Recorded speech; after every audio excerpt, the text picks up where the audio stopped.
உங்கள் favourite TV ஷோக்களை இனி miss பண்ண தேவையில்லை. ZEE5 இல் முற்றிலும் இலவசமாக காணுங்கள். இங்கேயும் எப்பொழுதும். என்னாச்சு நீலம்? எதுக்காக எங்க எல்லாரையும் வர சொல்லியிருக்க? காரணம் உங்க முன்னாடியே இருக்கு. அது ஆயுஷ் தான். நீ என்ன பண்ண ஆயுஷ்? நீலமணி எல்லாரும் இங்க கூப்பிட்டிருக்காங்கன்னா கண்டிப்பா ஏதாவது ஒரு காரணம் இருக்கும். God damn it, நீ என்னடா பண்ண? உன் பையன் பயங்கர தைரியசாலி கரிஷ்மா. என் முதுகுக்கு பின்னாடி இந்த தைரியத்தை காட்டியிருக்கான்னா இனி என் முகத்துக்கு முன்னாடியும் காட்டுவான் தானே? சொல்லு, எல்லாருக்கும் சொல்லு, நீ என்ன பண்ணேன்னு சொல்லு. சொல்லு. அது நானே ஃபோன் பண்ணி ரிஷி ப்ரோ கிட்ட எல்லாத்தையும் சொல்லிட்டேன். What the hell AYUSH? நீலமணி வேண்டான்னு சொன்னாங்கல்ல? அப்படி சொன்னதுக்கு அப்புறமும் இவன் எல்லாத்தையும் சொல்லியிருக்கான். பாத்துக்கோ கரிஷ்மா, என் பேச்சுக்கு இந்த வீட்ல என்ன வேல்யூன்னு காட்டிட்டான் உன் பையன். இதுதான் நீ எனக்கு கொடுக்கற மரியாதையா ஆயுஷ்? இது நாள் வரைக்கும் இந்த வீட்ல என்னை எதிர்த்து என் பையன் கூட, சரி அவனை விடு, என்னோட ஃபேமிலி மெம்பர்ஸ் யாருமே பண்ணாத காரியத்தை இன்னைக்கு நீ பண்ணிருக்க. நான் அவ்வளவு தூரம் எடுத்து சொல்லியும் இப்ப நீ எனக்கு எதிரா இருக்க. இல்ல மாமி, எனக்கு உங்க மேல நிறைய மரியாதை இருக்கு. நான் சத்தியமா சொல்றேன், எங்க வேணாலும் சத்தியம் பண்ணுவேன். உங்களுக்கு எதிராக போற இன்டென்ஷன் கிடையாது. நான் நிஜமா தான் சொல்றேன். நான் ஜஸ்ட் அன்னிக்காக. ஏய் நீ வாய் மூடு ஆயுஷ். அன்னிக்கு எதிரா நீ போக கூடாதுன்னு நான் சொன்னேன்ல. ஆனாலும் நீ. நோ, ஐ கெட் இட் மாம். எனக்கும் புரியுது. நான் அவங்களுக்கு எதிராக போகல. நான் அன்னிக்காக தான். அவங்க தனியா இருக்காங்க. அண்ணிமா அண்ணிமா அண்ணிமா, அவளை தூக்கி நீ குப்பையில போடு. நீலமணி லக்ஷ்மிய மருமகளாவே ஏத்துக்கல, ரிஷியோட வைஃபாவே ஏத்துக்கல, உனக்கு எங்கிருந்து அண்ணியாச்சு? Mom please mom. No Hana, no. And what mom? உன் அண்ணனுக்கு புரியவே. இடியட். இன்னைக்கு இவ்ளோ பெரிய பிரச்சனையில மாட்டிட்டு இருக்கோமே, இதுக்கு காரணம் லக்ஷ்மி தான். இன்னைக்கு மட்டும் இல்ல, அந்த தரித்திரம் புடிச்சவ என்னைக்கு இந்த வீட்ல காலடி எடுத்து வச்சாலோ அன்னையில இருந்து நம்ம வீட்டோட சந்தோஷம் நிம்மதி எல்லாமே மொத்தமா அழிஞ்சிடுச்சு. என்னோட சொந்த வீட்லயே என்னால நிம்மதியா இருக்க முடியல. எனக்கு தெரியுது அண்ணி, எக்ஸாக்ட்லி. இந்த கிரகணம் நம்மள விட்டு போகுதேன்னு ரொம்ப சந்தோஷமா இருந்தேன். ஆனா அதுக்குள்ள he is idiot. அறிவு கட்டவன்.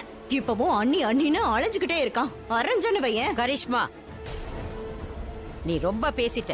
அவனை விடு. முதல்ல உன் வயசை யோசிச்சு பாரு. நீ அவனை அரைஞ்சிருவியா? அரைஞ்சிருவேன். இவன் இதே மாதிரி நடந்துக்கிட்டானா ஒரு அறை இல்ல 1000 அறை அறைவன். அப்ப வந்து அடிங்கம்மா. 1000 இல்ல 2000, 5000, 10000 எவ்வளவு வேணுமோ அரைஞ்சுக்கோங்களேன். அப்பவும் லக்ஷ்மிக்கு அநியாயம் நடக்குதுன்னு நான் சொல்லிக்கிட்டே இருப்பேன். அண்ட் மாம், அன்னைக்காக உங்க உடம்புல நீங்க ஏன் இவ்வளவு விஷத்தை வளர்க்குறீங்க? எல்லாத்தையும் விட்டுட்டு ஒரே ஒரு தடவை நீங்க பாருங்களேன். அதுக்கப்புறம் லக்ஷ்மி அண்ணி எவ்வளவு நல்லவங்கன்னு உங்களுக்கே தெரியுமா? You will see. ஓ நல்லவளா? இப்போ நீ எனக்கு புரிய வைக்க வந்துட்டியா? எது சரி எது தப்பு? மாம், மாம், நான் உன்னோட அம்மாடா. ஆனா நீ அந்த தரித்திரம் புடிச்சவளுக்காக என்கிட்ட ஆர்குமெண்ட் பண்ணிட்டு இருக்க. No mom please please please. No Hana, please மா ப்ளீஸ். அவங்கள தரித்திரம் பிடிச்சவனே சொல்லாதீங்க. அவங்க அப்படிப்பட்டவங்க இல்ல. அவங்க நமக்கு கிடைச்சது நம்ம அதிர்ஷ்டம். அவங்க நம்மளோட சொந்தம். நம்ம ரிஷி அண்ணாவுடைய வைஃப், நம்ம ஃபேமிலியோட மெம்பர். அவங்க ரெண்டு பேருக்கும் என்ன ஆச்சு? உங்க கிளாஸ் உங்க லெவல்ல எங்க போச்சு? நீங்க ரெண்டு பேரும் அமைதியா இருங்க, ஓகே? யாருக்காக சண்டை போடுறீங்க? அதுவும் எங்க கிட்ட அந்த பட்டிக்காட்டு பொண்ணுக்காக சண்டை போடுறீங்கல்ல? Stop it. சீரியஸ்லி, அவளுக்கு பறிஞ்சு பேசுறத நிப்பாட்டுங்க. ரொம்ப இன்சல்ட்டா இருக்கு. ரியலி சோனியா, இன்சல்ட்டிங்கா இருக்கா? எனக்காக லக்ஷ்மி அண்ணி எல்லார்கிட்டயும் திட்டு வாங்குனாங்களே, அதுவும் எல்லார் முன்னாடியும் யாரும் விட்டு வைக்கலையே. அப்ப என்னாச்சு? அப்ப நீ இன்சல்ட்டடா ஃபீல் பண்ணலையா? இப்ப நீயே ஓவரா பேசிட்டு இருக்க சோனியா. உனக்கு என்ன ஆச்சு? ஏன் இப்படி எல்லாம் பேசிட்டு இருக்க? சரி நீயே சொல்லு. ஒண்ணு சொல்லு. லக்ஷ்மி அண்ணி இந்த வீட்டுக்கு எதிரா என்ன பண்ணாங்கன்னு சொல்லு. எங்க உனக்கு இன்சல்ட்டிங்கா ஃபீல் ஆச்சு? உன் இஷ்டத்துக்கு உளராத. அம்மா என்ன திட்டிக்கிட்டு இருக்காங்க, அன்கிரேட்ஃபுல்னு. இல் மேனர். நம்ம எல்லாருமே இல் மேனர் தான். லக்ஷ்மி அண்ணியை தவிக்க விட்டுட்டு இங்க நின்னுட்டு இருக்கோம். ச்சே. எக்ஸாக்ட்லி, இப்பவும் அததான் பண்றோம். Shut up. ரெண்டு பேரும் அனுபவிப்பீங்க பாருங்க. அவளுக்கு சப்போர்ட் பண்ணி ரெண்டு பேரும் ஃபேமிலிக்கு அகைன்ஸ்டா போறீங்கல்ல, உங்களுக்கு என்ன நடக்க போகுது பாருங்க. பாக்கதா போறீங்க. இல்ல சோனியா, இதுக்கு நேரா பாக்கற விஷயமா நீதான். யாரும் எதுவும் பேச வேண்டாம். நீங்கெல்லாம் எங்களோட சின்ன குழந்தைங்க. நீங்க 3 பேரும் எப்பவும் ஜாலியா ஒன்னா இருப்பீங்க. ஒருத்தருக்கு ஒருத்தர் விட்டு கொடுத்து வாழ்ந்துட்டு இருந்தீங்க. இது வரைக்கும் இந்த மாதிரி நீங்க ஆர்கியூ பண்ணதே கிடையாது. ஆனா இன்னைக்கு இப்படி இப்படி சண்டை போடுறீங்க? விட்டா 3 பேரும் அடிச்சுப்பீங்க போல இருக்கு. இதைய கத்து கொடுத்தா உங்களுக்கு? பார்த்து பார்த்து வளர்த்துக்கிட்டு வர்றோம். இப்படி மாறி மாறி 3 பேரை அடிச்சுக்கிறீங்களே, யாருக்காக? அந்த லக்ஷ்மிக்காகவா? வீட்ல நடக்கிற இந்த பிரச்சனைக்கெல்லாம் காரணம் யாரு? அந்த லக்ஷ்மி தானே? ஆண்டி, வீட்ல மட்டும் இந்த மாதிரி நடக்கல. உங்களுக்கு ஏதாவது ஐடியா இருக்கா ஒபிராய்ஸ் பத்தி மீடியா என்ன பேசுறாங்கன்னு? அவங்க போடுற அந்த பிரேக்கிங் நியூஸ், ஒபிராய் சாப்பாட்டுல விஷத்தை கலந்து மக்களை கொன்னுட்டாங்கன்னு. இந்த விஷயம் இப்பதான் தெரிஞ்சிருக்கு. இதுக்கு முன்னாடி எவ்வளவு பேரை சாவடிச்சிருக்காங்கன்னு தெரியலன்னு. அது மட்டும் இல்ல ஆண்டி, ஒபிராய்க்கு மக்களை பத்தி கவலையே கிடையாதான். நம்ம பணத்துக்கு மட்டும் தான் முக்கியத்துவம் கொடுக்கறோமா, நம்மள அவங்க மர்டரர்ஸ்னு சொல்றாங்க. வெளியில ரொம்ப பெரிய இஷ்யூஸே போயிட்டு இருக்கு ஆண்டி. உங்களுக்கு அது ஏதாவது தெரியுமா சொல்லுங்க. கேட்டியா ஆயுஷ்? கேட்டல்ல? இப்ப என்ன சொல்ல போற? உன்னோட அன்பான பாசமான லக்ஷ்மிக்கு என்ன சொல்ல போற? இவ எங்க இருந்து வரா? அதோட இங்க வந்து நின்னுட்டு நமக்கு அப்படியே பிரேக்கிங் நியூஸ்லாம் சொல்லிட்டு இருக்காளே. மலிஷ்கா, நாங்க படிக்கல, நாங்க எங்கேயும் அதை படிக்கல. நீ இதை எங்கேயாவது படிச்சியா, இல்லனா லக்ஷ்மி அண்ணியை ப்ளேம் பண்ணணும்னு சும்மா வாயில வந்தது உளறிட்டு இருக்கியா? Enough AYUSH, enough. நீ ரொம்ப அதிகமா பேசிக்கிட்டே போற. Over acting. ஏய், போதும்டா, நிறுத்து. நீ என்ன விட்டா ஓவரா பேசிக்கிட்டே போற. நான் இவ்வளவு நேரம் பொறுத்துக்கிட்ட, இதுக்கு மேல பொறுக்க மாட்டேன். Enough. You know what?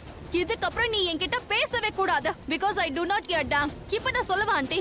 இந்த ஆயுஷ் இருக்கானே, இந்த ஆயுஷ் எப்ப என்கிட்ட பேசினாலும் அங்க என்னோட செல்ஃப் ரெஸ்பெக்ட் பாதிக்கப்படுது. ஆனா இதுக்கப்புறம் நான் அதுக்கு கண்டிப்பா விட மாட்டேன். Enough. So mind you. இப்ப மறுபடியும் என்ன பார்த்து நீங்க ஏதாவது சொன்னேன்னு வை.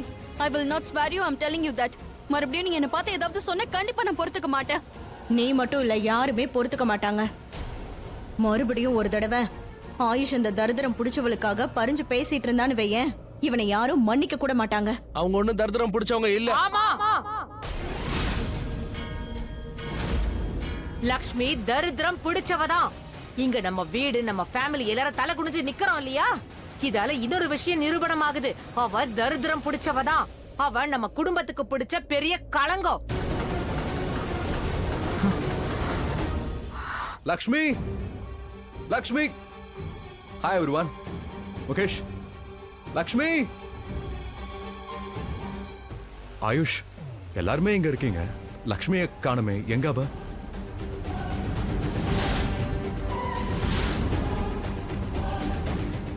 ஓ, அவளோட ஃபேவரட் ஸ்பாட்ல இருப்பா, கிச்சன்ல. அங்கதான் அதிகமா இருப்பா. I'll just go and see her. Rishi bro அவங்க கிச்சன்ல இல்ல. நான் தான் உங்ககிட்ட சொன்னனே, அவங்க இப்பவும் ஜெயில்ல தான் இருக்காங்க. ஆனா அவ திரும்ப வந்துட்டால? இல்ல, அவங்க வரல, இன்னும் ஜெயில்ல தான் இருக்காங்க. இங்க பாரு Aish, it's not funny, okay?